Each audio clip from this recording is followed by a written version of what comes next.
I don't know if you saw I didn't like go into it. Or I think I you did saw see this. Yeah, the thing in Josh's server that. Yeah, I got another one of my videos taken down after last year. I think I talked about the last one on the show too. So this one I am going to like file a claim against it because I think that this is stupid. So it's gummy worms. I don't know if you ever saw that one. It was one I made when I was at KCC. Oh. So it's got some of my classmates from there and Dagan, and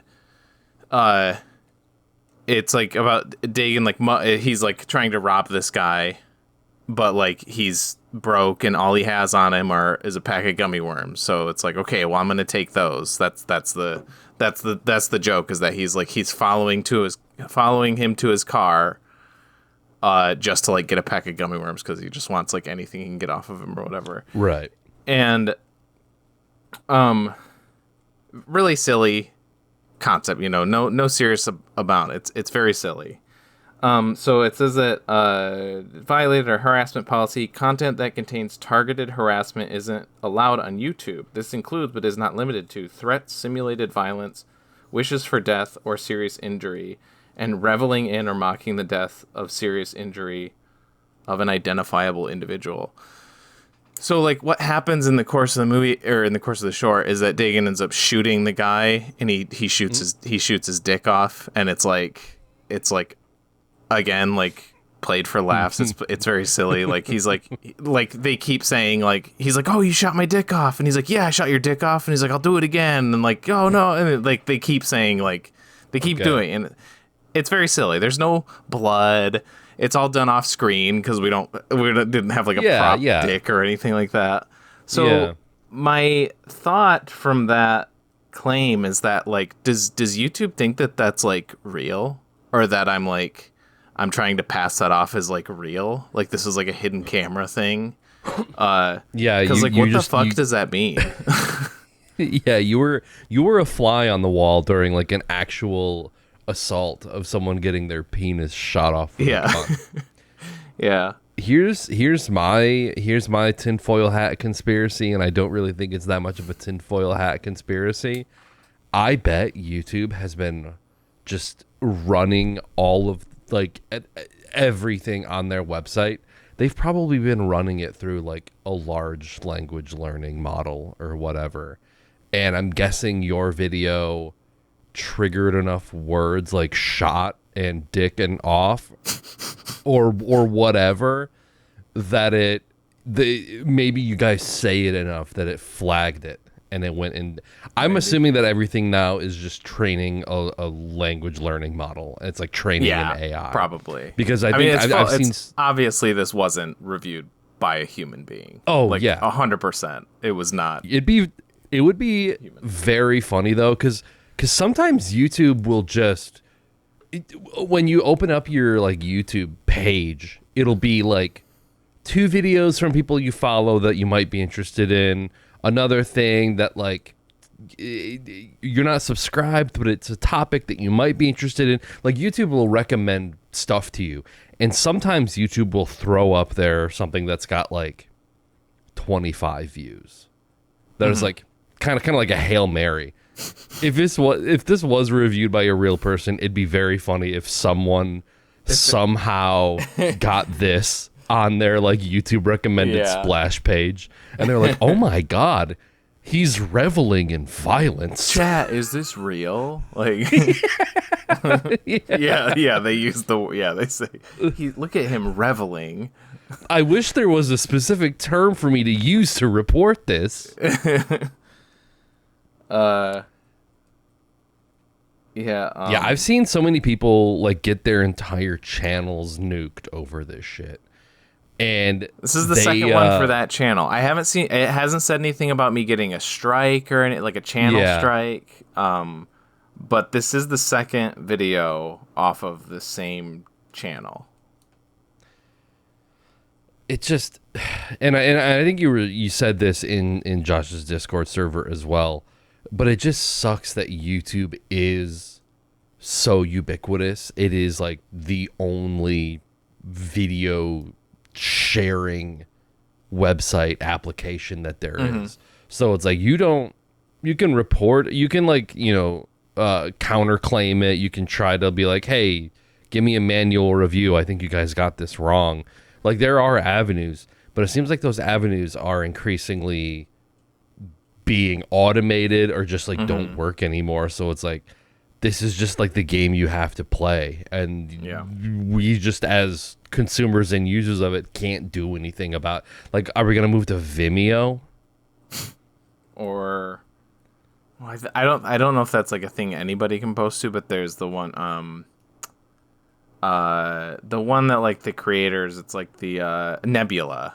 That's like I was gonna say, is that the one where like all the bread tubers went to? Yeah. I think that's like, so I think that's a little more like exclusive or whatever. But yeah, it's like those other platforms sound like, better for the creator, but it's like, yeah, but that they're like, nobody's fucking like, yeah, it sucked. YouTube is like the one. That's how, like, that's what happens when you get like monopolies. They can just abuse their power and you can't really do much about it. Meanwhile, like, they're, and okay, Gummy Worms, I want to say, had like a few hundred views, so it's not like 20, and it's not just like, random people probably saw it, okay. But again, like, you're telling me, okay, so there's no videos where, like, again, you don't see anything. It's all, he shoots and he's kind of like off screen and like, he's like, like, there's no blood, nothing. It's very stage violence.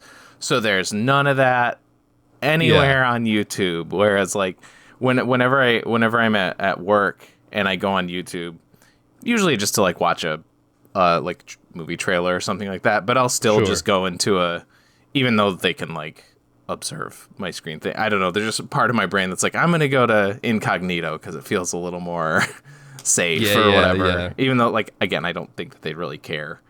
So every time I go to incognito, I go to YouTube and it's a fresh, undisturbed account or whatever.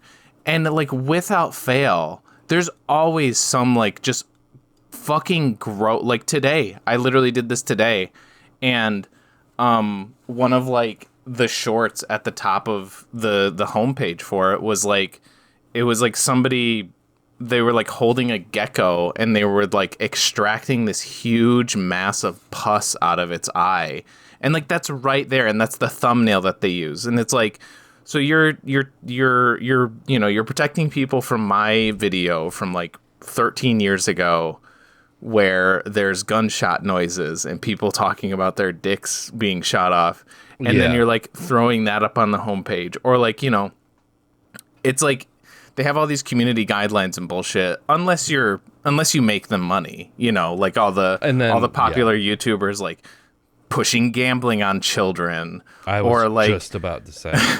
Or like the, weird like Rule 34 adjacent like I don't. Do you know what I'm talking about? Where they'll like Elsa X Spider-Man type shit. Oh, okay. So yes, there is that, and then what I thought you were going to reference. There's like another YouTuber that I watch every once in a while, and he will. There's basically what you search on YouTube is like webcomic dubs or something like that. Mm-hmm. And what it is people will take like Rule 34 comics of like Teen Titans, this stuff too. This is a good example. So what they'll do is they'll crop out all of the pornography, and then they will have like AI voices read all of the lines. So it'd be like Beast Boy and Raven. And like Beast Boy would transform into something, and it would but they would zoom in on the faces and crop out all of the porn, but it's like it's all implied. You know what's going on, yeah. Yeah, exactly. And like these it's and it's the same with like short form video. It sucks so much ass that everything now is just clip farming. Do you know how many times I have blocked everything is, that finance auditor dipshit guy? Is this on Caleb YouTube? Hammer? I don't know if I know this one. He looks like a toad. I despise him. What's his name? Maybe I'll recognize his face. Caleb Hammer. Spotify is going to have fun with this one with the AI generated chapters. There's going to be a whole chapter dedicated to this because I've said his name twice, and that's going to be like SEO for them. Caleb Hammer. I do not recognize Caleb Hammer. We're gonna show.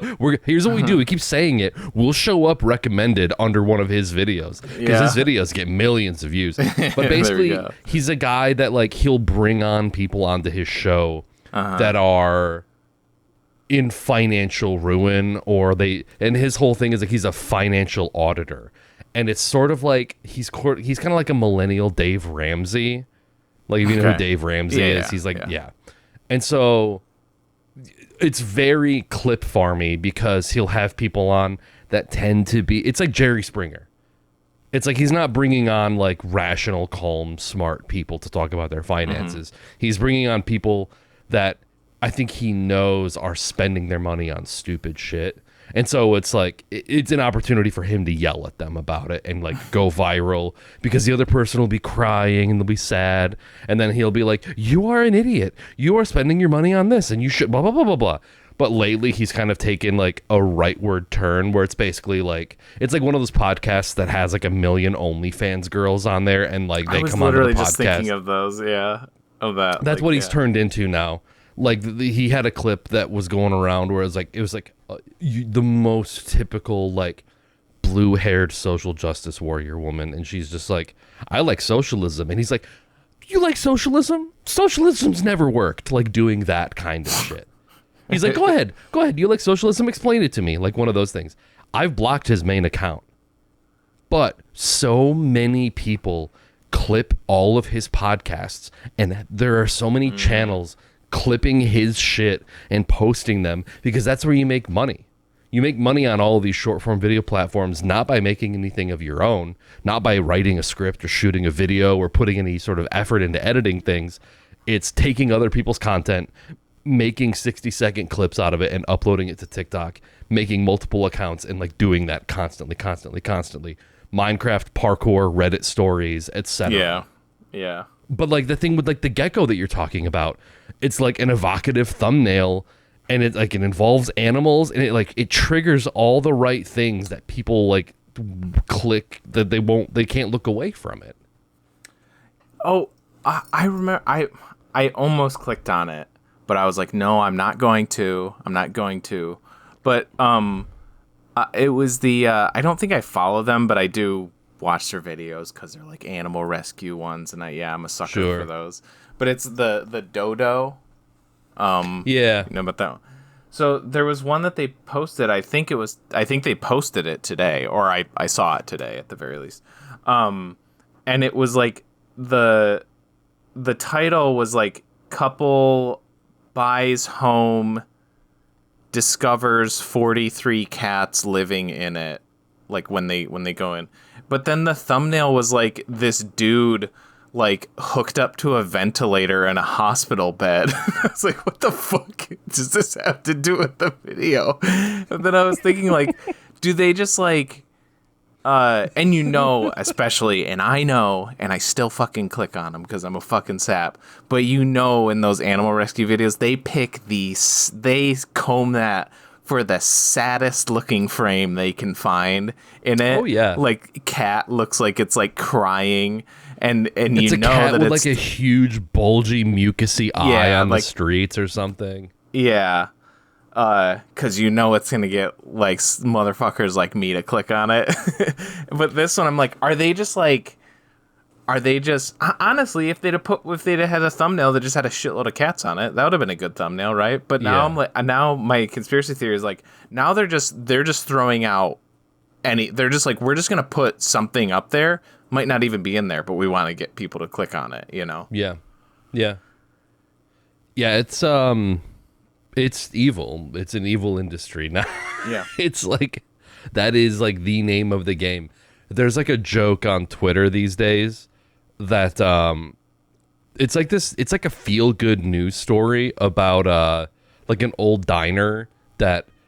Basically, it goes like this. It says, like, this 97-year-old diner makes Coca-Cola the old-fashioned way. And it's like this news piece where it's like a old-school diner, and it's like they have the soda fountain with, like, the water, and then they add in the mix, and they're, like, stirring it with the long spoon. Mm-hmm. I don't even know who originally posted it, but it has become this video that it's like, here's how you get, like, a free million impressions on Twitter is upload a video like this, because it's like designed in a lab to be like, oh, that's kind of interesting.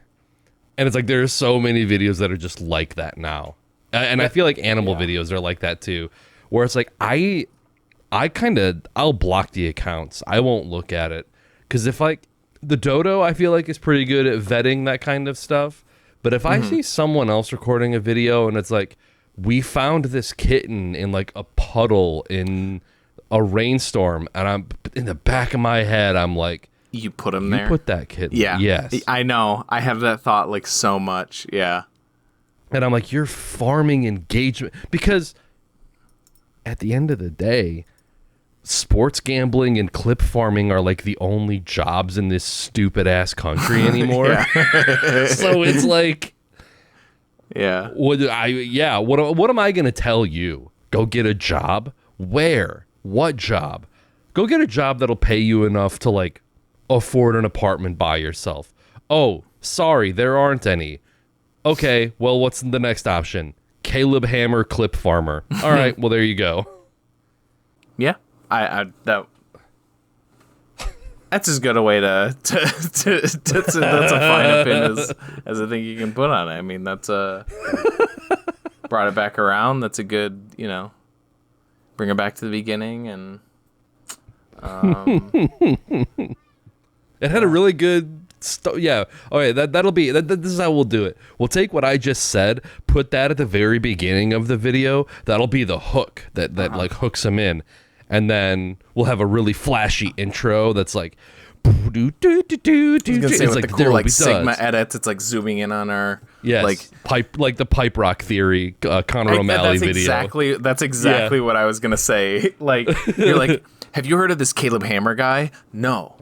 Well, he's this financer. I'm like, no way. The camera's constantly like going in and out. Yeah. Conor O'Malley has. Like, he has nailed that specific... That vibe, yeah. Yes. It's so crazy how, like, apt those are. Yeah.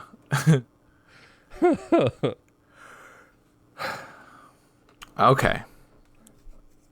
I need something more uplifting. Let's talk about today's movie. Yeah, there we go. Speaking of today's movie... Welcome back, ladies and gentlemen, to another episode of ThereWillBeDuds. This is episode 217, and I am your co-host, TJ. And with me, as always, I am Nick. And, as always, we watched a movie. That movie this week is City of God from 2002, directed by... Try to practice this. We'll see if I'm totally going to fuck it up. I always try to practice... like foreign names because I like to try to say them right, but I'm told his name is tough. I took a stab at it last week and I was way off, but I believe it's Fernando Meirelles. I still kind of fucked it up. Meirelles? Meirelles. Okay. And Katja Lund. Her name's a lot easier. It is a sort of crime saga. Takes place over a couple decades, like 60s and 70s, around our central character, Rocket, who's kind of in the middle, not really part of, he's kind of on the fringes of gang war and gang violence. Talks about like the old guard moving into the new, led by Lil Z and the opposition Carrot. They're kind of the two main gang leaders in the City of God, which is a ghetto, I guess, area of Rio de Janeiro. Yeah, it's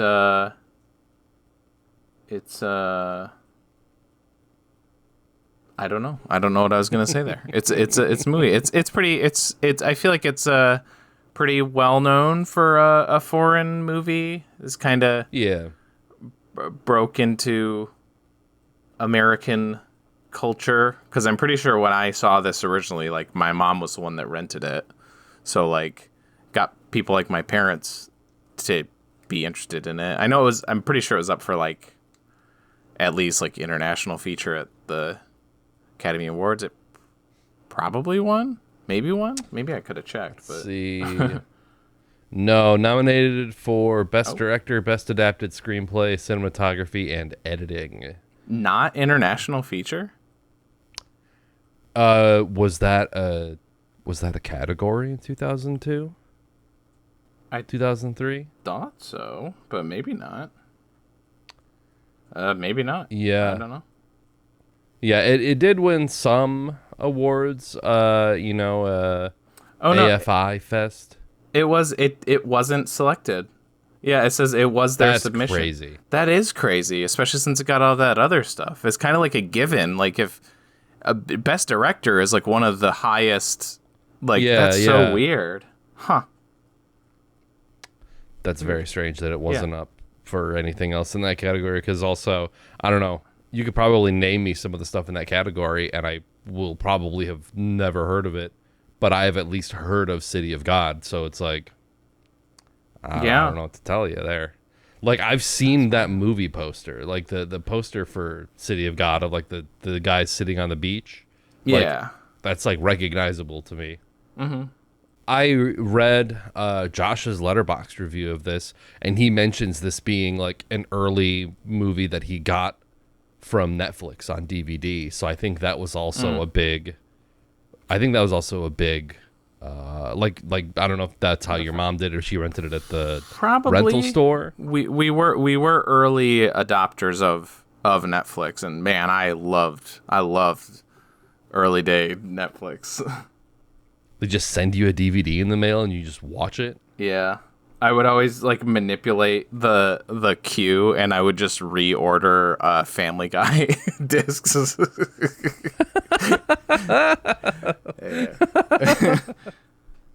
And then every once in a while I'd be like, okay, Mom, you can have your butterfly effects, and because I also watched that with her when I through Netflix. So did you watch this with your mom then? Yeah, I did. Yeah. That's wild that you saw this at a very young. Do you remember how you felt, or like what you thought seeing this movie back then? I mean, it's entirely in like Portuguese. Right. And so I was pretty young. You'd have had to have read subtitles. So that's a lot of subtitles. So I would assume that I missed a lot. But I probably thought like the main guy was like lame for like just simping over a girl the whole time. I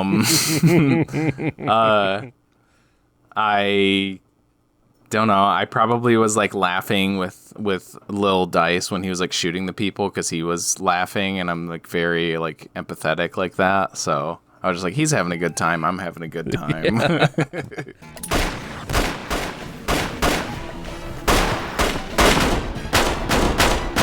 As an empath, yeah, I get it. Yeah.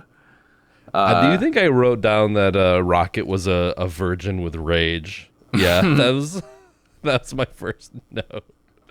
It's almost to a comedic level how like he's narrating the whole movie and talking the whole time about like all this horrible shit that all these guys are doing, how scary it is to live in this area.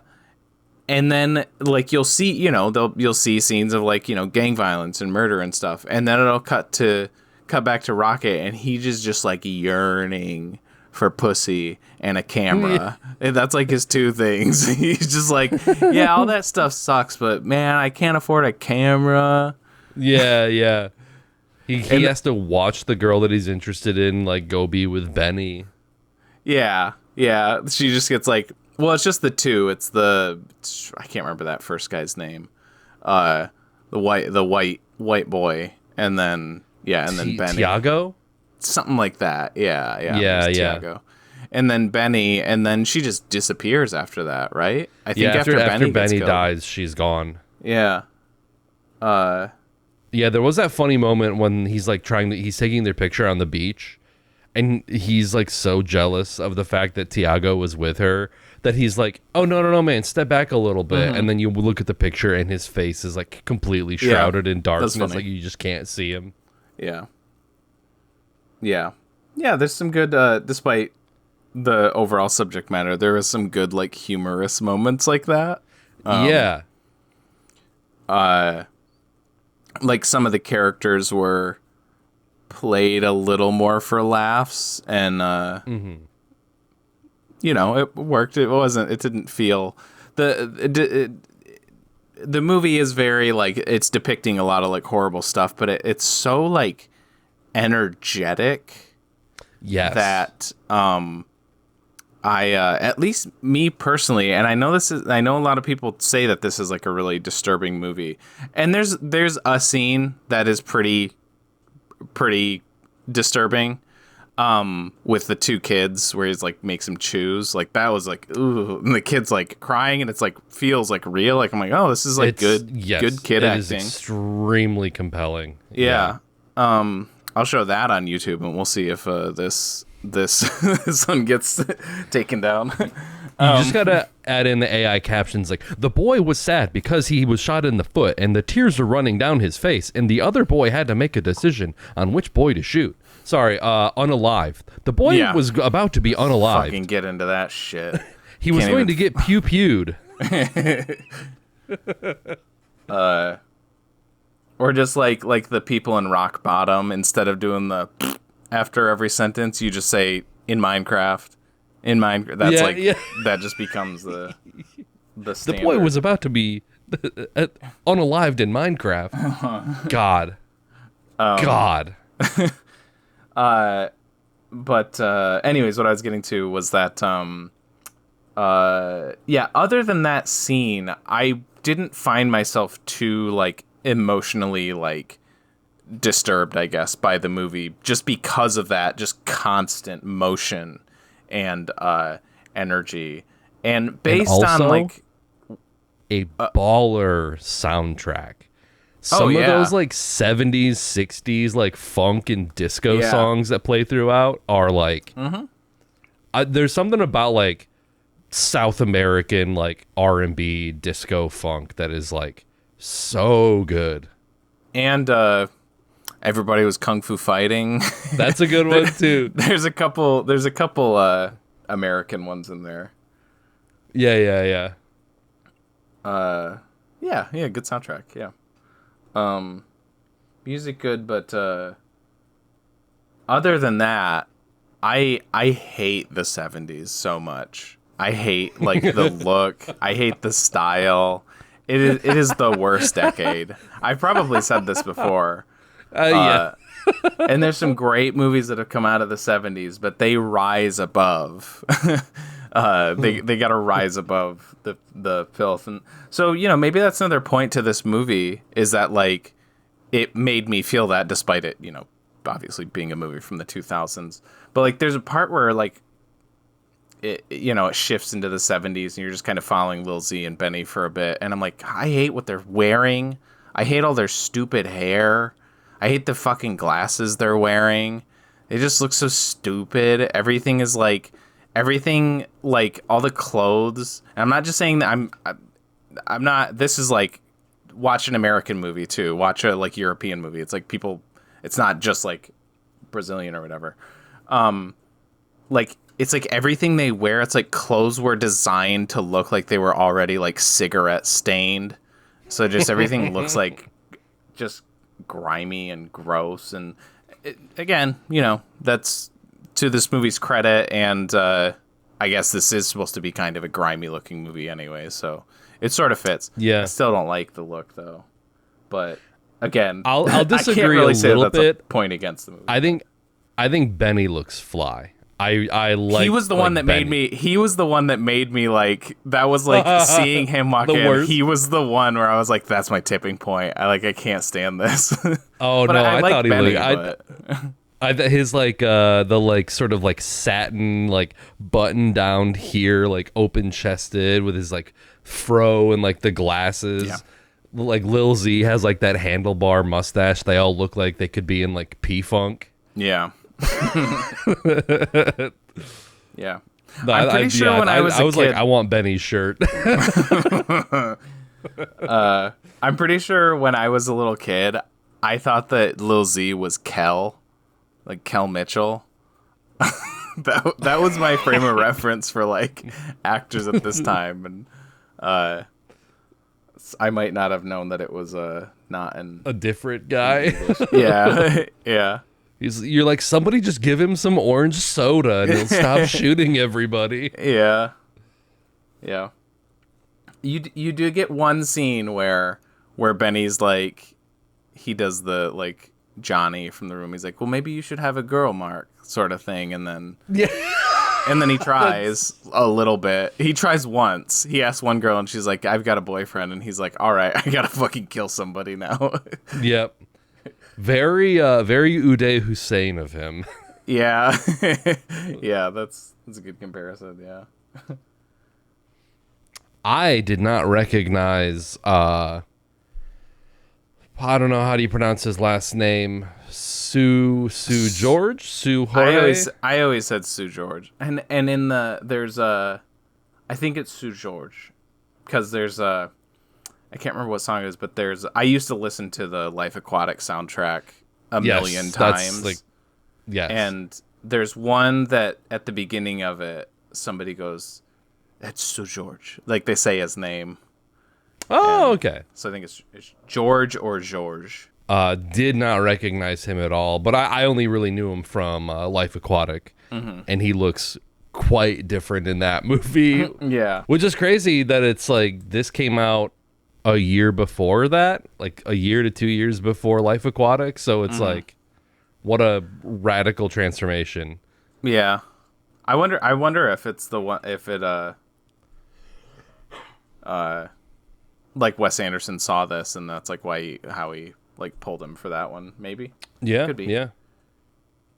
I think of all the characters in it, Knockout Ned was the guy that I think I felt the most for. Oh yeah, for sure. Yeah. And I was his arc and like ending was it was a tragic ending for him. I was kind of bummed to see that. I don't know. Yeah, we can get into that, but yeah, I like this character quite a bit. Yeah. Yeah, I'd agree because he was like and I think it just shows how all consuming or dominating the like gang culture is that like he was just like a normal guy and like he just got pulled into it because they raped his girlfriend and then they were like, oh well, now we have to kill him. And then they don't, but then they kill like a couple of his family members. And then, and then he ends up, becoming a gang member and like, that is a bummer. And then it gets to the end and it's almost like with Rocket, it's almost like I'm trying to think of an example one that you see. I mean, there's got to be a million of these, but the one that's coming to mind, that I've like watched most recently is like The First Omen, which I love. I really like that movie overall, but the end scene, is like very the studio made them do that, where the whole movie's wrapped up, and then like the like last lines of the movie are, oh, and they've even given him a name. And then it zooms in on the main character and you hear him say, Damien, because that's the name of the kid from the Omen. And like when Rocket's like, and also I'm not Rocket anymore, I am real photographer man. It felt really like kind of stilted, but I had no idea that this was like real, that these are like real people. But then you see the real like Knockout Ned in like some news footage doing like basically giving the same interview that he did like earlier in the movie. Yeah. So that was surprising and saddening.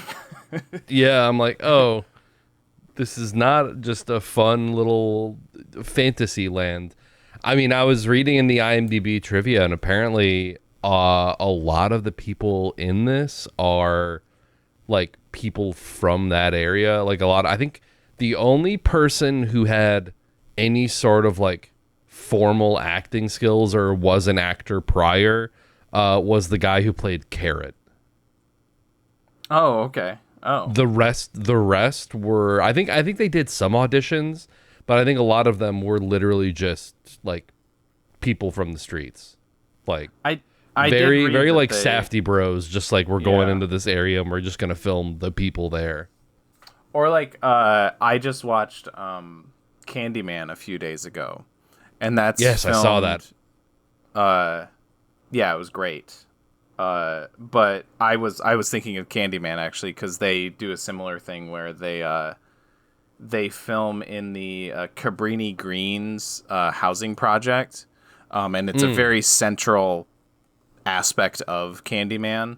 And it's like very heavily crime ridden, and like they got like permission to shoot there, and like how they got the permission was like the like gang, like various like gang members like said, you know, we'll offer you like they like protected the film shoot, but like they had to be cast as like extras. So like all the extras you see like in the Cabrini Greens like playing gangsters and like hoodlums or whatever, they're like the actual people that like live there and stuff. And it's like, damn, that's pretty crazy that they like they actually like went there and did that.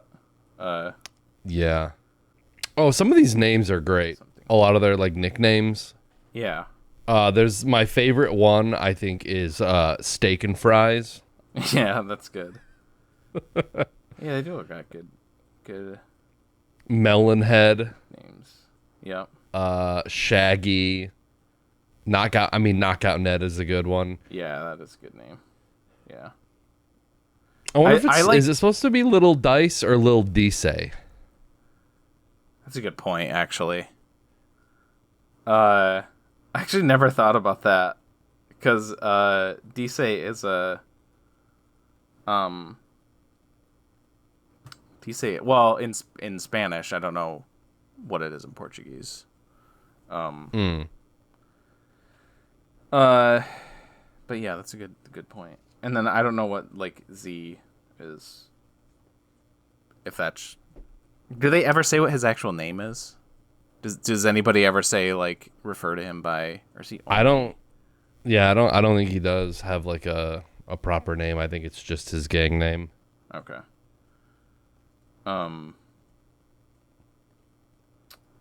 Yeah, I think my favorite is just Carrot. I think that's my favorite. My favorite name.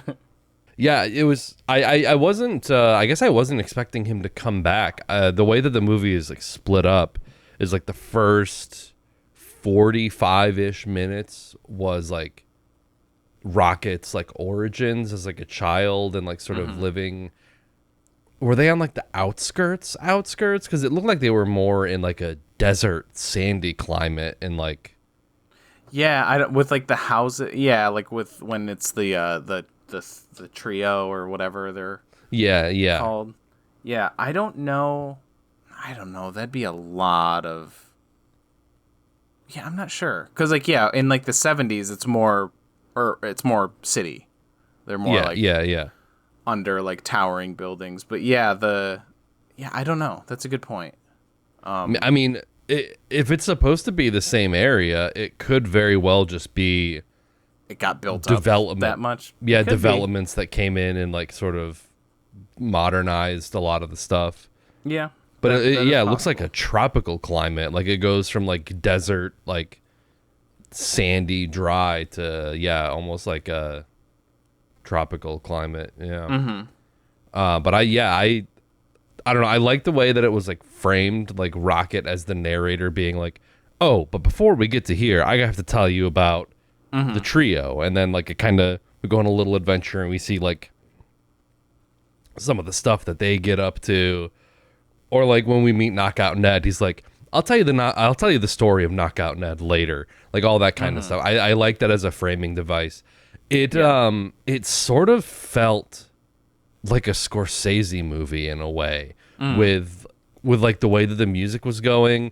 Like if you just plugged in like Rolling Stone songs, that because I know Scorsese likes to use those. I'm thinking mainly of like Goodfellas, but like with this movie, it's just like Rocket is almost like Henry Hill, like recounting the whole story, and it's like, well, first you got to go back to these guys, and then like you kind of get these like disco funk tracks that's kind of progressing everything along, and it is pretty sharply edited.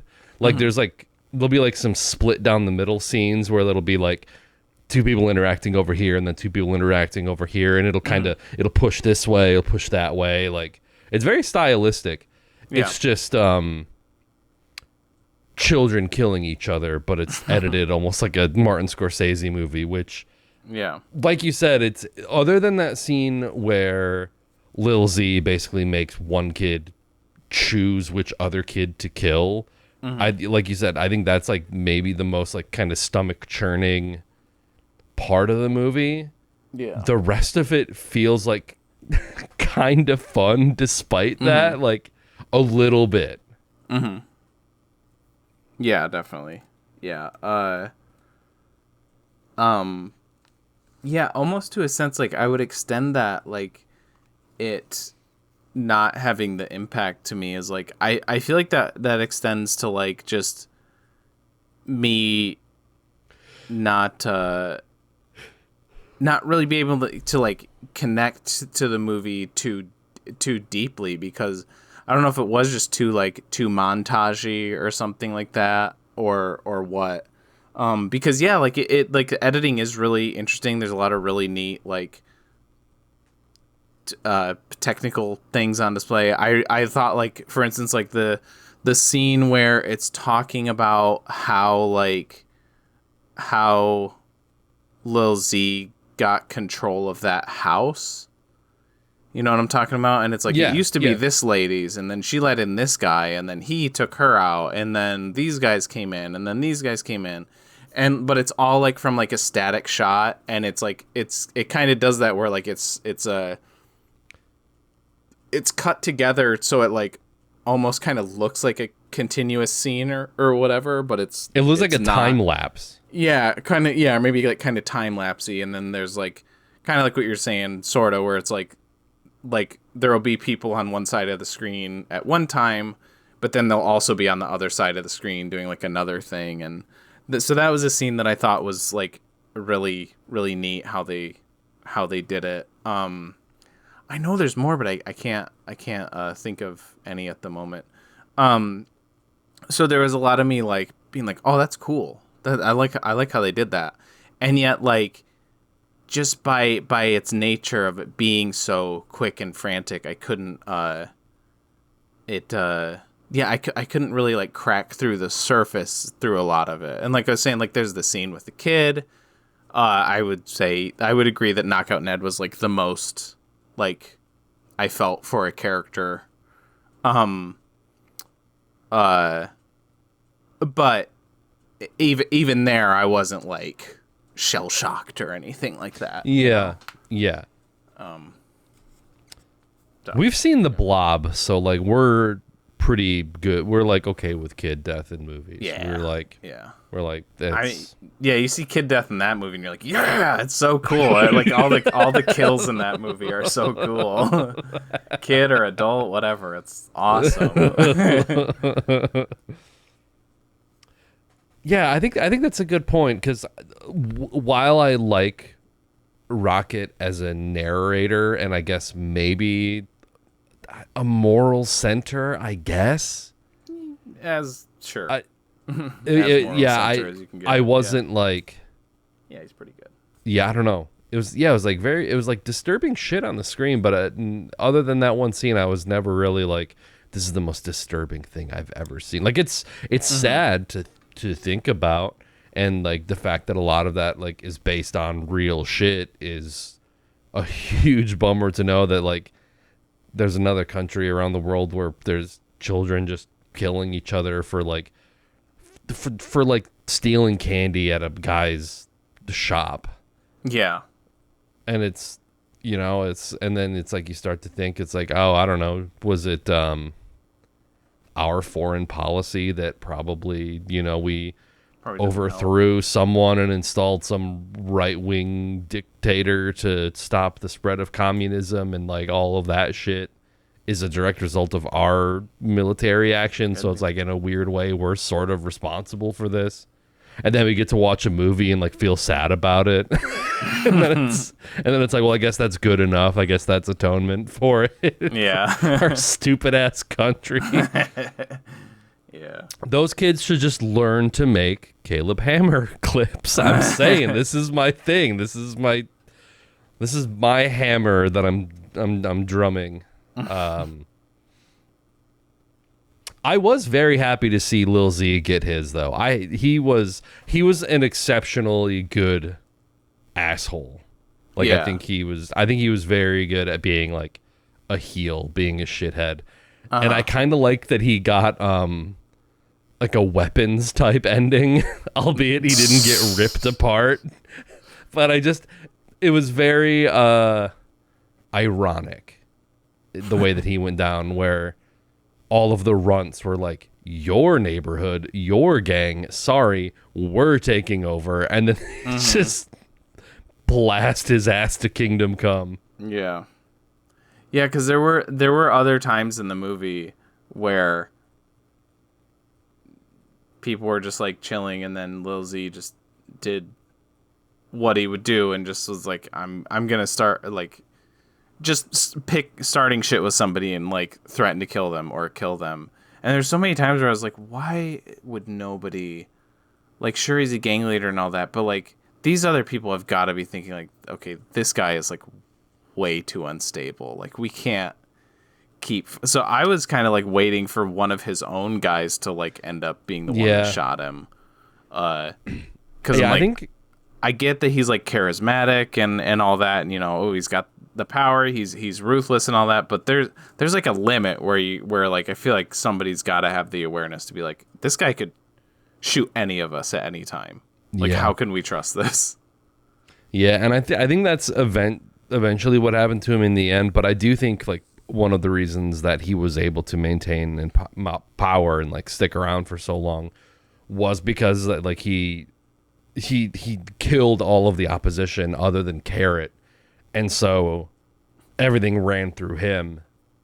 And I think basically it was like he kept the peace for a while because there were no warring gangs, because he was Amazon. He turned into Amazon. And then like he would even like punish people that like robbed or killed unnecessarily, like outside of his control. So it's like, yeah, he skated by for a while on that, and then any warlord, drug dealer or whatever, eventually all that shit catches up to you. Yeah, that is true. That I don't know. I still thought maybe somebody would like just snap, but there is. Oh yeah, I mean, someone definitely should have. At that point, it's just like, who cares? Just if I'll kill him, and if you guys all kill me, then whatever. Like at that point, it's. Ned's brother tried it at least. Yeah, that was a really good moment when he like turned around and then pulled the knife out and got him. Yeah, I was like, that was like very satisfying. Yeah. I did laugh really hard though, like directly after that scene when I think his name, what was the other guy's name that was like Tuba. Tuba was his name. Oh. He was like working on his arm and bandaging it, Yes. and then I think Knockout Ned kind of does a little surprise attack on them, and Tuba gets shot in the arm. Yes. And then they're like walking back to their base, and Tuba is just yapping, and he's like, whoa, we both got stabbed in the arm. We're like brothers because we have holes in our arms. And it's like, Knockout Ned's brother got you. Knockout Ned shot me. What are the odds that two brothers got both of us independently of each other? And then eventually Lil Z is like, Tuba, will you shut up? And then shoots him in the head and keeps walking. And I'm like, well, all right. I guess I can't blame him for that. That's another part that I was like, that I thought was kind of funny, but I was like, I'm not sure if that's like, it has to be comedic, but at the same time, it's like also like fucked up. It's like, Jesus Christ, this guy is like just on a dime, on nothing, just like blam, gone. Yeah, I actually I should have written that down. That I had the thought that like, it's like every person that you see him kill. It's like as the movie goes along, it's like he has less and less of a reason to like do it. And I was like, he's gonna just start killing people like literally just like indiscriminately, just like walking in a room, having bad breath or something like that, you know? Yeah. There was like that scene where I think they had taken some casualties from Knockout Ned, and it's like all of Lil Z's crew in like this little house, and he's like kind of pacing back and forth, and he's got his gun around, and he's just pacing, and the camera like moves around, and you just see everyone just sort of like sitting against the wall, just kind of leaning like that. And I feel like you can feel in that scene in the room, everyone's just like, he's gonna go nuts and just he's gonna kill. So he's like, one of us is gonna do something to irritate him, and he's just gonna be like, what you want? And then I think he like knocks a glass on the ground too. Like he's just pacing. And I was like, oh, he's just going to shoot someone because he feels like it. There's so much casual. Let me just turn my mouth. There's so much like casual like gun firing in this. Like I like when I don't remember what he says to Benny. He's like, Benny comes back and he's like, oh, I'm a player now, and then Lil Z just like makes like a crack at him, and then Benny just like shoots his gun like a couple times into the ceiling, and then he's like, don't make fun of me. It's so casual. I feel like people will just be walking and they'll just shoot their gun just because they're like excited, or I don't know. Yeah. It's like, it's so normalized. Yeah. That it's like, his, I don't know, I feel like in here, it's getting normalized. We're getting used to it. But still, it's like with like, you know, mass shootings or whatever, it's like you'll hear like something pop. Like if you're at a public gathering and you hear like anything pop, that's in the back of your mind, like, is that a gun? Like, does someone have a gun? It's like, it's starting to like creep into everything.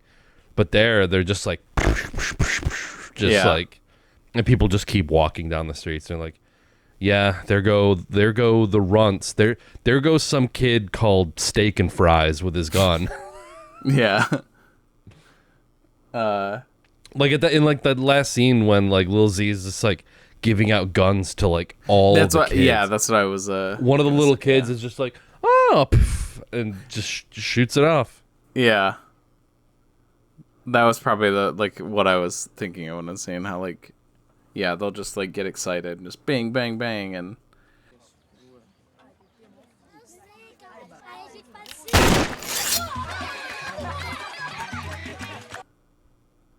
you got anything else? Not particularly. Okay. Fairly straightforward movie, really. Yeah, it's I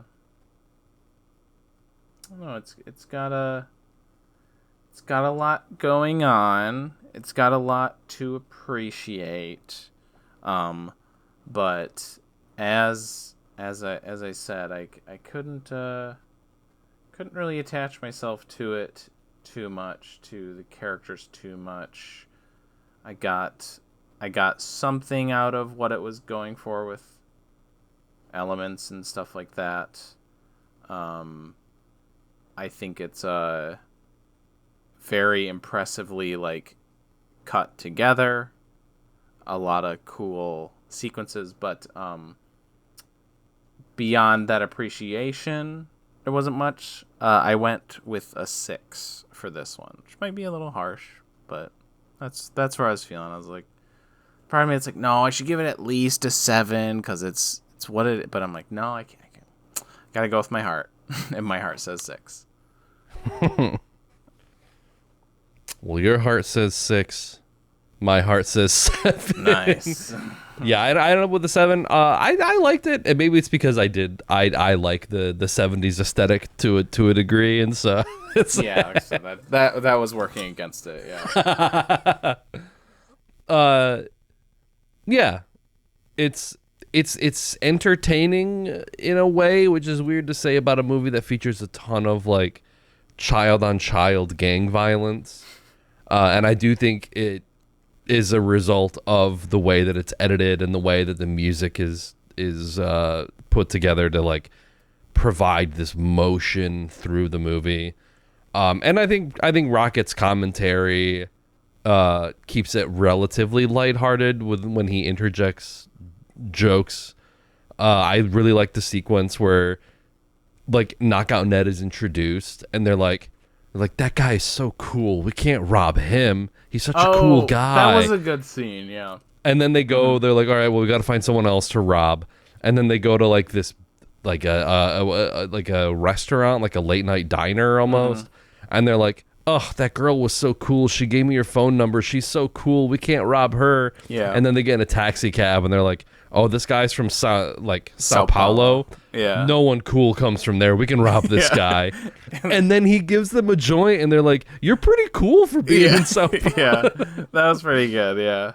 Yeah. So it's, you've got a little bit of like levity there. And I think the authenticity of like all of the actors was like really good too. Like, because they're all from there and probably used to it and can like pull from their own experiences to make it feel like it's a real place.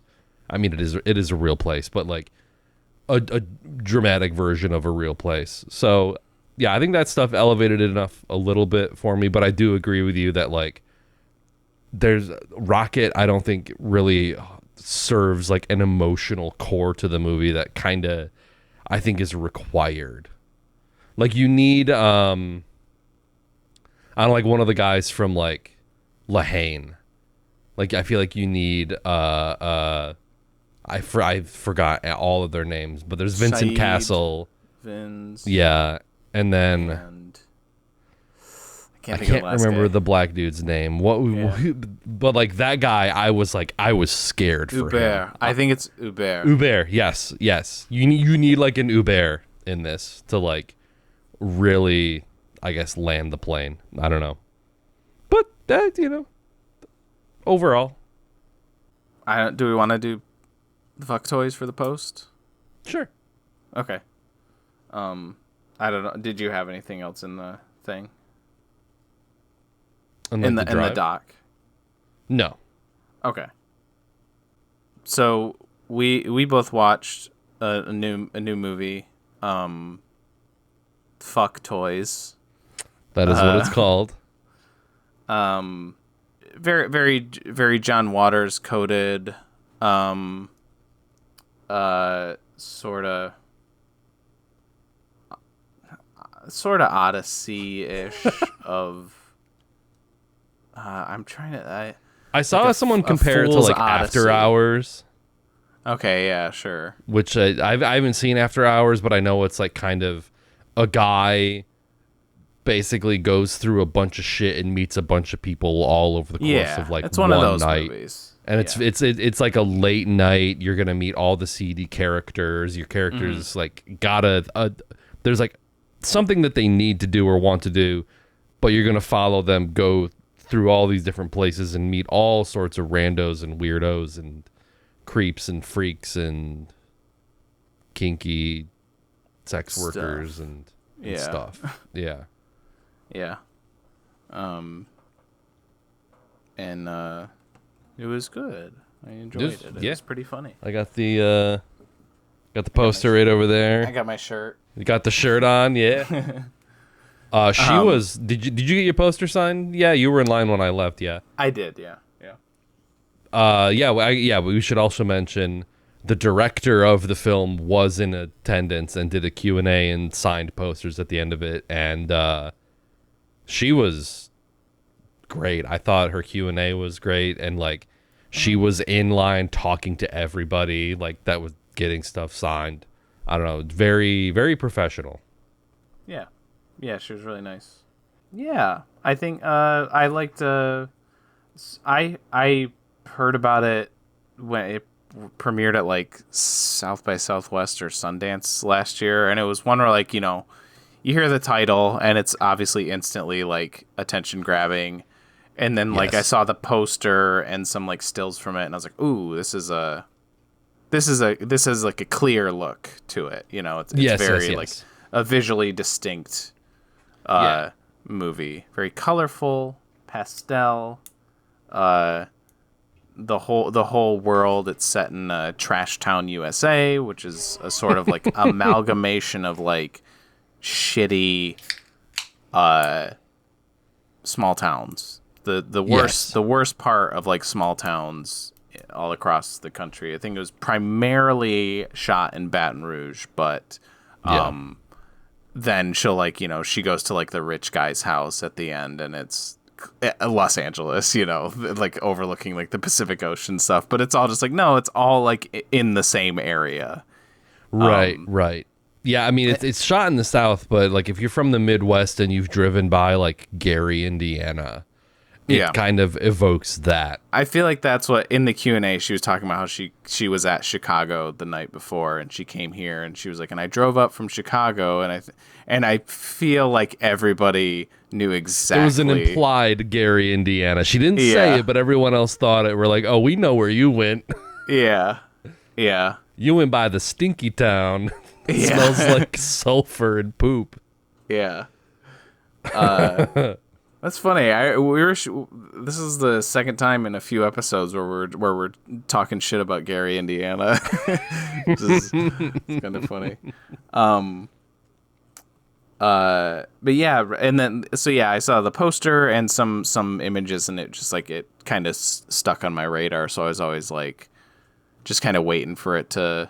I kind of assumed that it would just be one of those that it's gonna make festival runs and all that, and then I'll just catch it on streaming, sort of thing. So it was cool that they had the screening there. Very, for me, I've heard people compare it to a lot of other stuff. People have said like, oh yeah, Safdie, or like Sean Baker. The one that I thought about, and I feel like I had a little bit of like preconceived, like even just like watching the trailer, I kind of had the same vibe. Was the People's Joker. Just it's the way that I would think of Fucktoys is like, it's like the People's Joker on like ADHD medication, like on it's like Adderall or something, dialed in a little bit. Yes, it's dialed down a little bit, and I love the People's Joker too. I both of these movies work really well for me, and I remember going into the People's Joker, I was not sure. That was another one where I was like, I just want to see this, because People's Joker had been a year, like I think that Vera Drew first premiered that in like 2022, but then just it was a nightmare, like a copyright nightmare, because of you know, it's just laden with obviously the chock DC full of intellectual and, property. Yeah. So there was she had to deal with the whole like legal battles and all that. So that was one that I've been following even longer than Fucktoys. And that was a real just like, I just want to see it. You know, I don't even care. I didn't even think of that. But that one really like surprised me. The comedy really worked for me.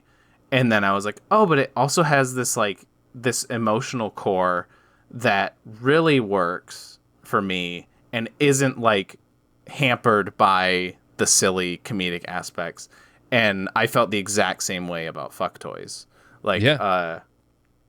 where it comes back, like there were some really like tender moments, mainly between AP and Danny, and I'm trying to think of the one. Oh, like when Danny's all like their face is all like bloody, and then AP like wipes it off. It's very sweet and like tender, despite all this like silly, raunchy, like crazy shit that's going on. Yeah. And then like the ending, and this feels a little weird. Like usually, I don't know. Do we go no spoilers for this one? Because it's like it's hard to talk about without wanting to spoil a ton of stuff because there are so many. I guess we can avoid spoiling like the ending. The ending. But I think maybe we can talk about like some of the other details. I guess this will be a spoiler light review, and then try to see it if you can for like how it ends. Yeah. It's because usually when we do these, especially like with how our schedule is, like even the new movies have been out for a couple weeks by the time these get published. Yeah. But this is a different case. Like this might be like a while before a lot of people can see it. I mean, so, when I got my poster signed, I mentioned something about like if this is ever gonna get like a physical release, and she said like yeah, she's thinking next year. And then Chloe thought that she heard her talking to someone else say like Valentine's Day, which I think would be a very like awesome, like if they released it on Valentine's Day. But that'd be funny. Other than like streaming and getting it physical, I highly doubt it's gonna get any sort of theatrical release outside of like indie theaters. Like they might show it at like the Music Box in Chicago or like some of these other. If they haven't already, who knows? That might have been where she was the night before. Yeah, she was in Chicago. That's very possible. So yeah, we'll do a spoiler light review just because it is difficult to see if you don't have like an indie theater in your town that can like screen it. Yeah, then I won't say, but what I'll say is like it ends on a little more. It kind of brings back that emotional core with those two characters. And when it replays the song that it plays a few times, I looked it up. It's the only one that's like not on Spotify, which is really annoying. Of course, because that was like my favorite song in the movie. It's USSR by Wildfire. That it like kicks in at the end. I was like, yeah, this is what I wanted. This is like this kind of like it kind of brings it home right at the end for me. And it's not just like it's not just like a dumb like silly raunchy comedy. Like there's some heart to it, and I really like that. I also really like the last song that plays like over the credits. It starts as it's like zooming out on that shot of her, and then you see that, and then it's like the French song. That the girl sings. That was good. Il Diva, I think she said something like it was like a French song from like a French movie or like I think that's not the recording she used, I don't think, but it's from I think the movie's just called Diva or something. Okay. Yeah, there were it felt like you mentioned Sean Baker. There were elements of this that felt very Tangerine. Have you seen Tangerine? I have not. It's not his first movie, but it's before like the Florida Project and like Honora and all of those. But Tangerine is about these two black trans sex workers that are just kind of going about their day in LA, and then one of them finds out like their ex is out of jail and like he owes her money or something like that. And so again, it's very much like takes place over the course of a day, very like kind of like an odyssey for like a character. But yeah, they shot it on iPhones. That's like part of the gimmick too, is like they shot the whole thing on like the iPhone like 13 or something like that, or but it's similar in the sense that like it's very funny and then has like these like very raw but also tender moments. Like there's a moment in Tangerine where the two characters like sitting in a bar, sort of similarly to the way that they did in Fucktoys. Different tones though. Sure. Like that one's more like they're all sex workers, but I think Annapurna was talking about it, that it was like this was more implied and it wasn't as graphic as like Sean Baker tends to be with that kind of stuff. Yeah, but there was especially compared to Nora. Yeah, yeah, which I feel like there's like a little bit of like shade that's been put towards Sean Baker for his like depiction of like sex workers versus like there was at the time. I remember seeing when I saw Nora. There's like a lot of people are like, this is not what it's really like, or like, you know, like lived experiences, stuff like that. Which like I understand that. I still really like Nora, but I also totally understand really like that criticism. Yeah. But there's a similar scene in Tangerine with the scene. Maybe my favorite sequence in Fucktoys was when the two get picked up by I think his name is Damian Young. Yeah, he's like the was older like the guy. One, like, or no, I recognize. Actually, I realized afterwards that there were a few people in this that I knew from other stuff, but he was the one. Like at first, I was like, oh, I know, I've seen this guy in things. Yeah, he has a very distinctive face. Yeah. But he basically is he like, wait, is he the dude that's getting blown at the beginning earlier? Yeah, that's like the first scene you see him in. Yeah. Okay. Yeah. But basically her moped gets stolen and she needs someone to give her a ride, and so he comes and picks the two of them up and like has to like sneak them into his house while his wife and children are home. And it's like it's played very funny, but there's also just like a tenderness to it. Like when he's sitting in the bathroom with Danny while they're taking a shit. Yeah. It's like it's raunchy and it's funny, but then like, yeah, they eventually do get caught and they have to flee. And Danny hugs him and says like, "Thank you so much" before they leave. And it's like, yeah, it's funny, but then there's also like that sweetness to it. Like it feels very genuine. That was the other scene I was gonna reference is like him and Danny at the house. That was, sweet. I'm robbing you. We're robbers. We're robbing you. Yeah. She's like, your name's Robert? Yeah. Yeah, and then that whole sequence like at the convenience store and then back at his house, that was probably like the most like ongoing funny thing. But I don't, and I wish I could remember what the line was, but I think the hardest like single laugh I had was I think it's technically part of that, I guess, but I was kind of grouping it as, but it's when she's Danny's sleeping on the couch and then AP's like having a dream or hallucination or whatever. She's like in the like occult like pentagram circle or whatever, and she starts like hearing all like the psychics that have talked to her, and there's something she says to, I thought Big Frida was so funny, who apparently like they're like, I think if you're like into drag culture, that's like it seemed like that was one that people were like, how did you get her in this movie? And so that was like a bigger name, I guess, if you're in the know. I think I know what line you're about to reference.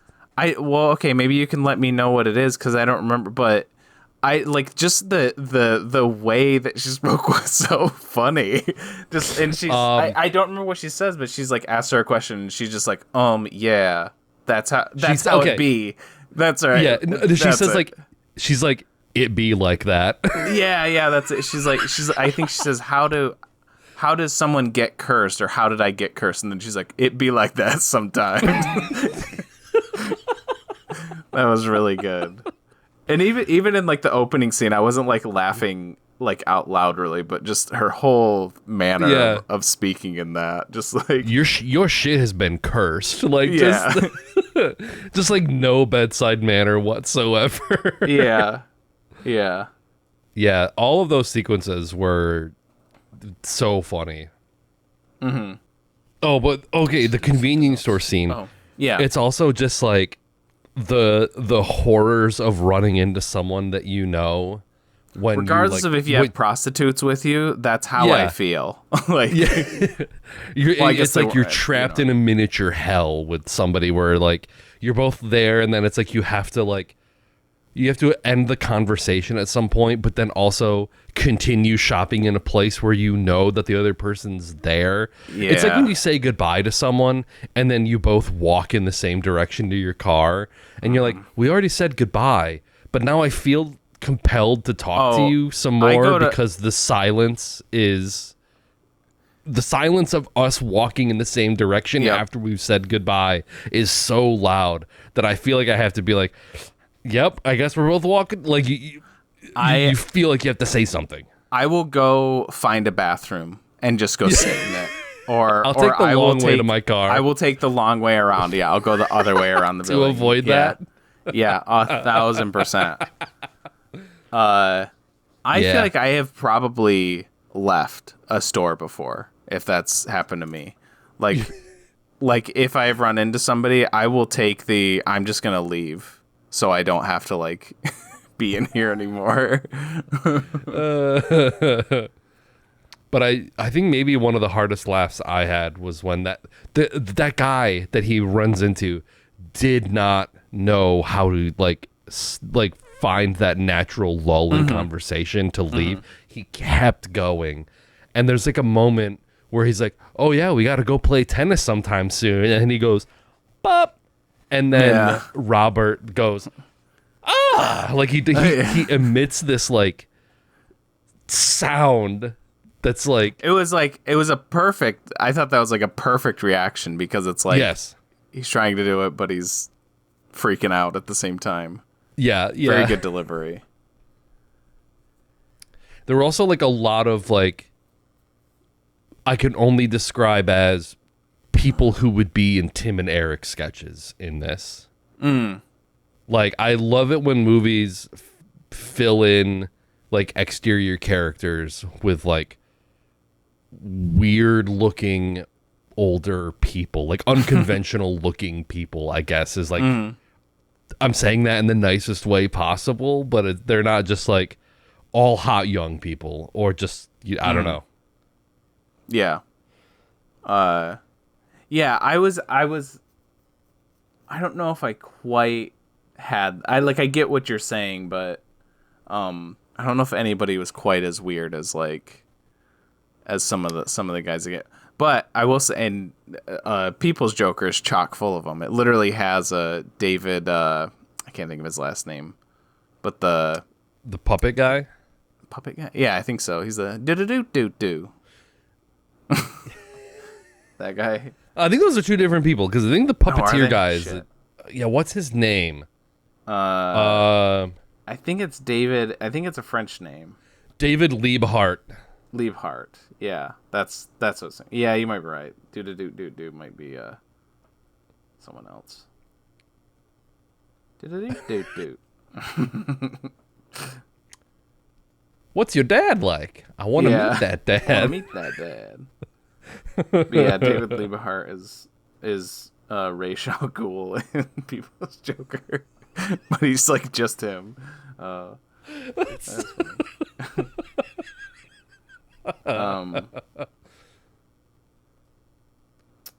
I think this wouldn't work. Well, I mean, it still probably work, but like I think it's really helped by it having like so many solid, just like side characters like that. Like everybody's, memorable and fun. Everybody has their moment. And even ones that like aren't like characters are still like I love that in this world like everybody is like the cops are like the Tom of Finland like leather daddy cops. Like that's so great. It cuts to James Francone's like bodyguards outside, and I think it's only top up, but I think they're like shirtless, and maybe they have like Chippendale suspenders or something. Yeah, something like that. Oh my god, I didn't realize I missed that his character's name was James Francone. Oh yeah, you didn't. Yeah, well, even in the Q&A, Well, I heard her say James Franco. she went James Franco. Uh-huh. Yeah. Yeah. That was a guy that was one of the guys that I didn't realize that I knew until I looked him afterwards. But he's in the newest Hellraiser movie. Mm-hmm. That I really like. It's a good movie. And then his name Francois Arnaud, who I guess most people know from that show, Heated Rivalry. Heated Rivalry. Yeah, that's what Chloe knew him from. I haven't seen that, but he has a small role. He's in like 2 scenes in Twinless, which yeah, that's like his top billed movie on on Letterboxd, and that's one I've been needing to see for a while now. Yeah, it's great. Still my top. It probably is. I only have like 4 more movies I think on my list for last year before I start compiling that list, but so that's still my number 1. Probably is. I'm trying to think what I have left. Unless one of the ones really surprises me, that's probably will remain my favorite one for last year. But yeah, he's in like 2 or 3 scenes, but he's in one of the coolest scenes in the movie. So okay. Yeah, his stuff in this I thought was very good. He plays like guy who just took meth really well. He plays that like I just hit the crack pipe, and he's just like talking. He's like, yeah, let's go do this. It's awesome. That's awesome. I love you. I think I love you. I think we should go do this. Just like that excitedness of being like on crack, basically. Yeah. Also, I love that he's like, he's like, yeah, I'm a mixologist, and then it cuts to him cutting up Twizzlers with like a chef's knife, and then like the montage of all of the insane mixed drinks that he's making. He makes so one of them many has like drinks. a full thing of like parsley or cilantro in it. Like, yeah, they're all insane. I think maybe another like, it's really subtle. But it was another like good laugh that I got is when they're like by the pool. The pool montage also I thought was very funny that it just. But like he's like oh yeah, I'm gonna go. He has to leave to go get something, and he walks away from her and he kind of looks at her and gives her like that, and then he leaves. Oh, and then he goes up. He goes up to a balcony slightly further away. She like looks up at him and he does like the. He does that again, and I don't know why it got me so good. Yeah, that was funny. But it's just like doing a thing and then going slightly farther away and then doing the thing again. It just, I don't know, it just worked. It was so funny. Yeah. And then the guy getting pissed on was also incredible. Good start. Yeah. For how much I heard that the movie was like so like raunchy, and you start with that's kind of like the grossest it gets, I guess. Like honestly, like the part that I thought was the nastiest was when she like, I don't know if he has like a pacifier or no, she's a ball gag. She pulls it out and like this huge wad of like spit, like drool comes out of his mouth, and then she like grabs it and like flicks it up on his face and spits on him. I was like, oh man, this movie's gonna be fucking nasty. But that was the worst part. And I'm not complaining. Like I can handle, and I get a kick out of like wincing at like gross out shit, but I'm also like okay with it not being there. Yeah. Well, when she said that the intimacy coordinator taught her how to be a dominatrix, I was like, oh, okay, that makes sense. When she's like basically telling him what he can and can't do and then spits in his mouth, I was like, oh, yeah, that makes sense. Yeah. It was just, I don't know why it made me think of Beau is Afraid. Maybe it's because they were in a bathtub. But like that guy with the ball gag I could see 100% being like a guy that would be in Bo's apartment, like when they all break in.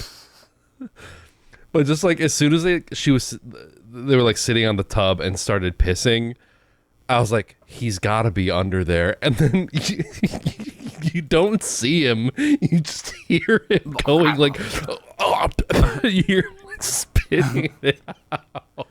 Oh, yeah. I knew as soon as, because she walks out, because she's like, stay here, don't move or whatever. And she walks out and there's like all these people like beating the shit out of each other, like just stuff going on outside. Punk shit. Yeah, punk shit. Yeah.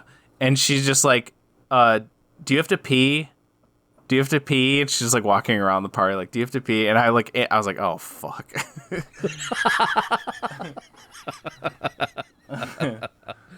And then I like that's the, well, not the meet cute. Like they knew each other already, but that's like in the movie, that's how her and Danny like first meet up. Yeah. Just like, oh yeah. They like knew each other prior and it's, yeah. Yeah. And then that her house is just like set dressing in a field was cool, interesting, and then she was just like it's like cheaper, like literally, like I'm like hell yeah, like that's exactly like what I would do because it's the cheap option. It's like, yeah, you don't have to worry about a house. Why not? Yeah, looks interesting. When she's like, yeah. A lot of this, we just like found trash and used it. And she's like, trash is free. I was very much like, yes, that should be the ethos. Like, you should be so driven to make your movie that like you don't worry about money and just like trash is free, baby. Like, I don't know. I really like that. Yeah.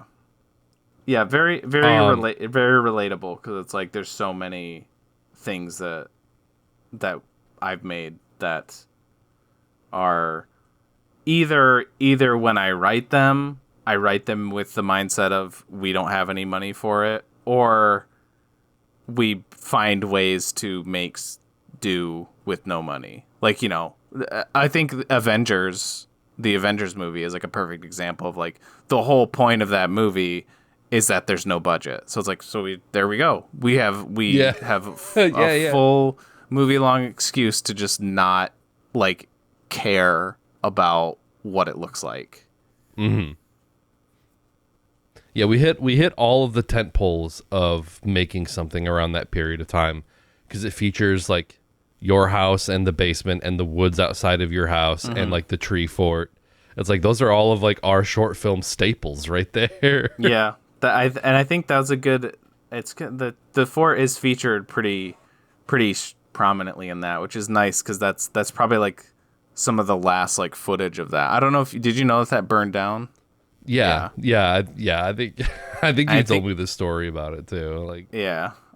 But it wasn't me. Yeah. I'm being clear, it wasn't me, but it was somebody. That might very well be the last stuff of it. So, yeah, it was kind of meta in that sense of like that's kind of where we shot stuff anyways, and this is about people making a movie on no budget, and we're shooting it at my mom's house, and that's what we were doing. And yep. So yeah, the whole thing about just almost like serendipitous that they said like Hurricane Ida had like just passed through, and it made everything look even worse. And because that opening title sequence, I was like, whoa, I was like, where is this? It's like there's just a boat on the ground, like. Yeah. How did they find all this stuff? Like, this is really cool. And then it's like, oh, okay.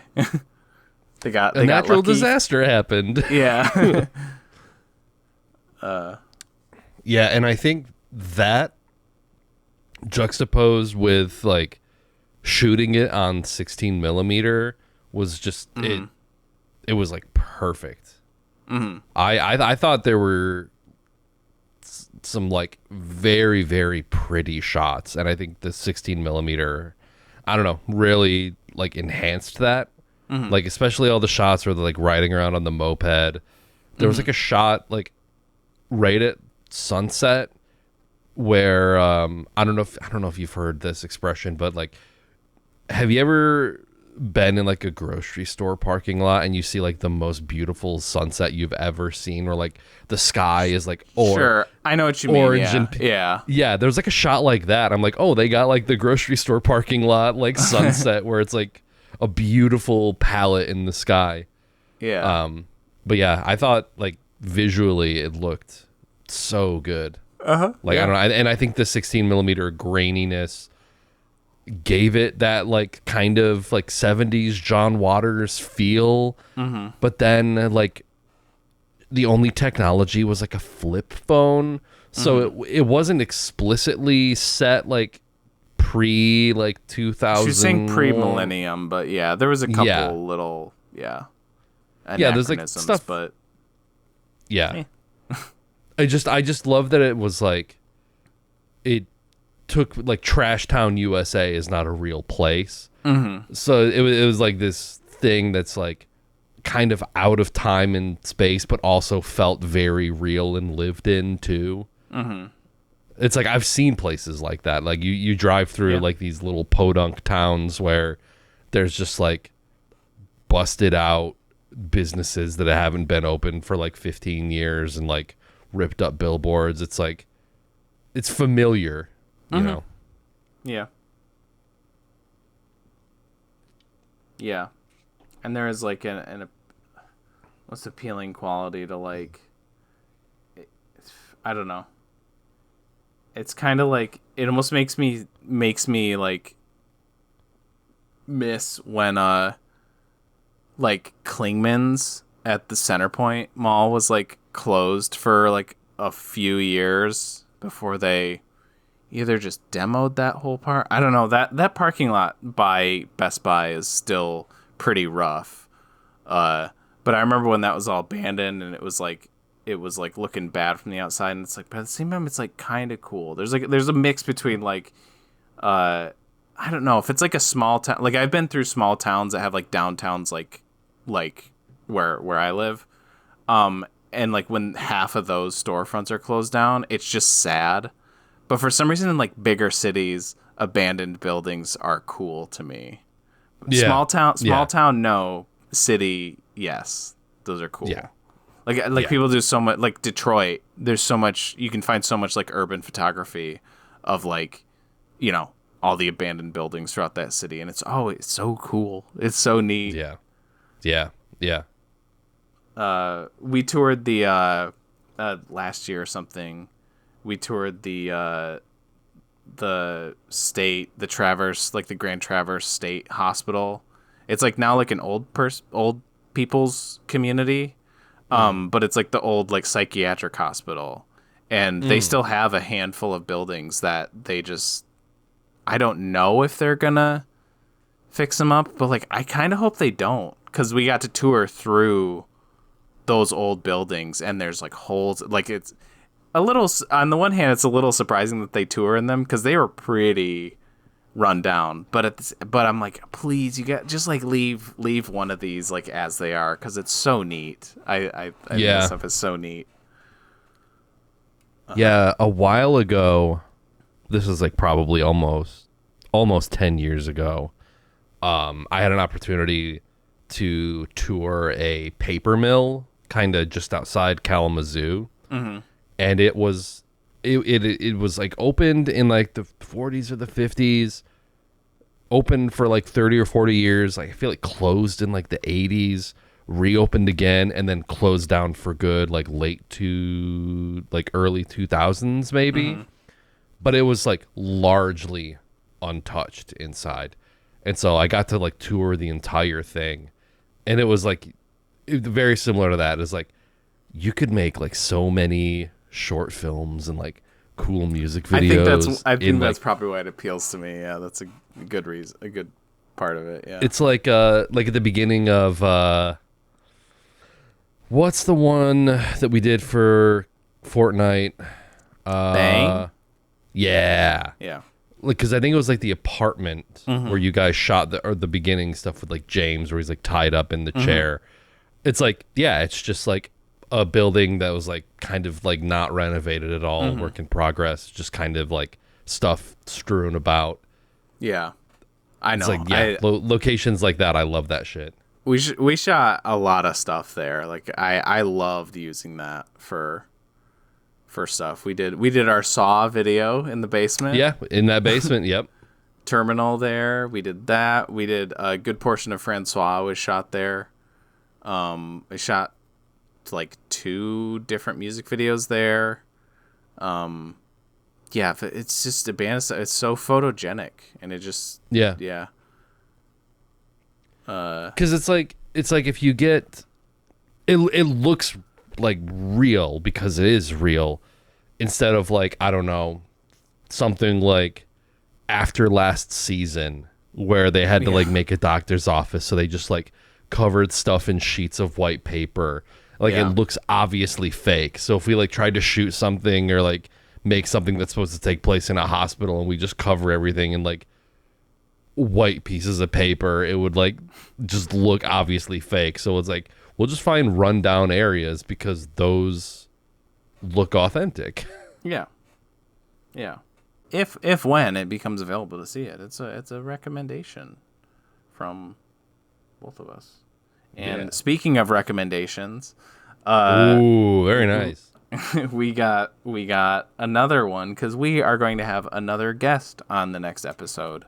Yeah, no, we're going to have another guest on.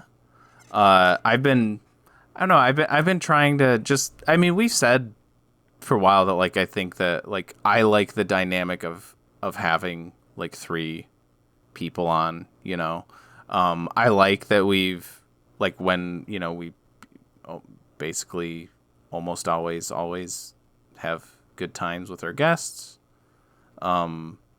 So I've just been trying to like be more active with asking people to come on. And I was at Gen Con a couple weeks ago, did the film fest. I was on a panel with this guy, and we kind of connected afterwards, and I mentioned this in it, and he said that he'd be down. So his name's Kevin Rowles. He's a filmmaker from LA, and he is recommending a movie. He recommended from 1984, directed by W.D. Richter, The Adventures of Buckaroo Banzai Across the Eighth Dimension. I have heard of this. I've seen this once. The thing I remember the most about it is like the end credits. It has a really good end credits sequence. It's got a lot of faces you'll know too. Holy shit, yeah. Oh my god. Yeah, this is stacked. Yeah, absolutely stacked. So yeah, that's what we're going to be watching next episode. So watch The Adventures of Buckaroo Banzai Across the Eighth Dimension if you don't want to be spoiled for it before the next episode. These episodes come out on YouTube in video form, as well as Spotify, Apple Podcasts, and more in audio form. We also have social pages on Facebook, Instagram, Twitter, and TikTok. Give us a like, give us a follow, give us a comment. We love comments. We really do. I like can't get enough of these comments. And with all that said,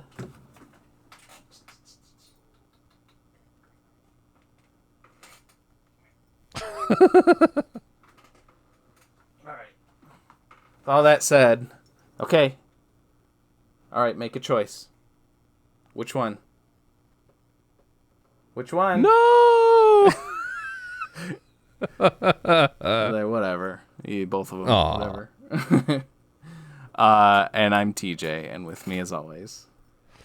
As always,